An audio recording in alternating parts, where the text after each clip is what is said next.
Hi guys, ഇന്നൊരു cooking video ആയാലോ. കലത്തപ്പം, കുക്കറപ്പം, അങ്ങനെ പല പേരുകളിൽ അറിയപ്പെടുന്ന നമ്മുടെ കണ്ണൂർക്കാരുടെ സ്വന്തം കലത്തപ്പം.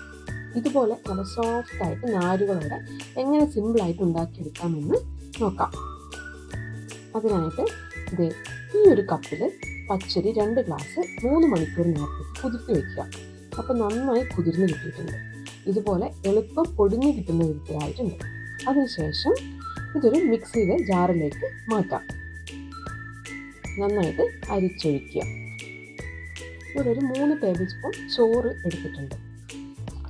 പിന്നെ 3 ഏലക്കായി, 1 ടീസ്പൂൺ ജീരകം, പിന്നെ അരി എടുത്ത സെയിം കപ്പിൽ 1 ഗ്ലാസ് വെള്ളവും ചേർത്ത് നന്നായി അരച്ചെടുക്കണം.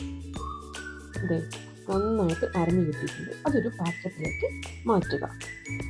2 ഗ്ലാസ് അരിക്ക് 1 ഗ്ലാസ് വെള്ളം, അതാണ് കണക്ക്. ഇനി ശർക്കര ഉരുക്കിയെടുക്കണം മധുരത്തിനായി. ഞങ്ങളിവിടെ 4 ആണി ശർക്കരയാണ് എടുത്തിട്ടുള്ളത്. നിങ്ങൾക്ക് മധുരത്തിനനുസരിച്ച് കൂട്ടുകയോ കുറയ്ക്കുകയോ ചെയ്യാം. സെയിം കപ്പിൽ 1 ഗ്ലാസ് വെള്ളം, നമ്മൾ അളവ് കപ്പ് എടുത്തില്ലേ, അതിൽ 1 ഗ്ലാസ് വെള്ളം ചേർത്താണ് ഇവിടെ നമ്മൾ മെൽറ്റ് ചെയ്ത് എടുക്കുന്നത്. വെള്ളപ്പല്ല, കലത്തപ്പം.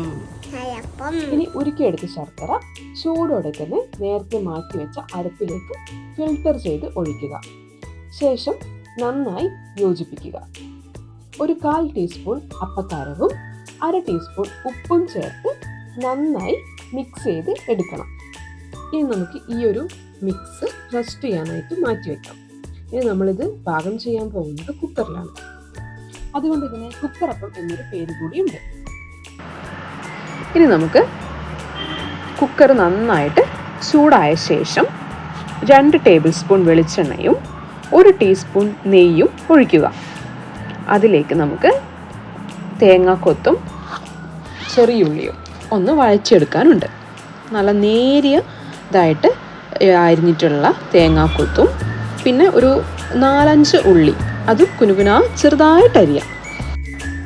ഈ ഒരു സമയത്ത് നിങ്ങൾക്ക് ആവശ്യമെങ്കിൽ കാഷ്യൂ, ഉണക്കമുന്തിരി ഇവയൊക്കെ ആഡ് ചെയ്യാം.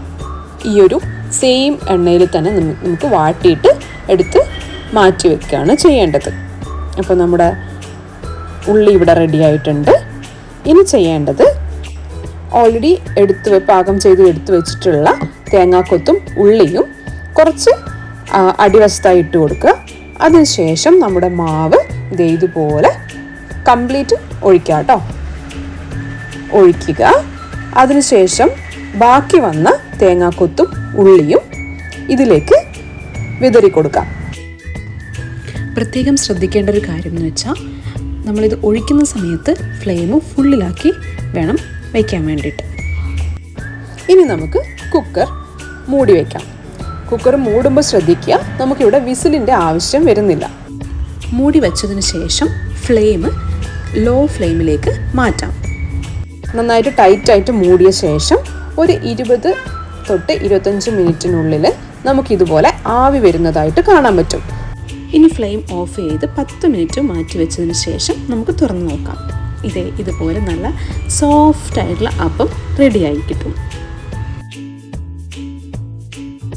ഇനി നമുക്ക് ഇതൊരു പ്ലേറ്റിലേക്ക് മാറ്റാം.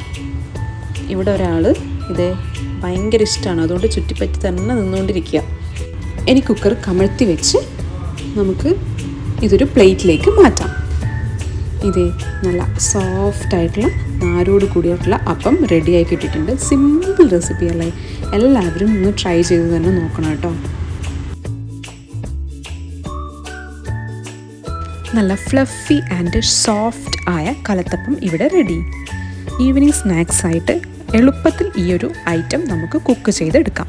അപ്പോൾ ഇതുവരെ ട്രൈ ചെയ്ത് നോക്കാത്തവർ എന്തായാലും ട്രൈ ചെയ്ത് നോക്കുക. റേക്കുട്ടിയുടെ ഏറ്റവും ഫേവറേറ്റ് സ്നാക്സിലൊന്നാണിത്. അപ്പോൾ അടുത്തൊരു വീഡിയോ ആയിട്ട് ഉടനെ കാണാം. Thank you for watching. By.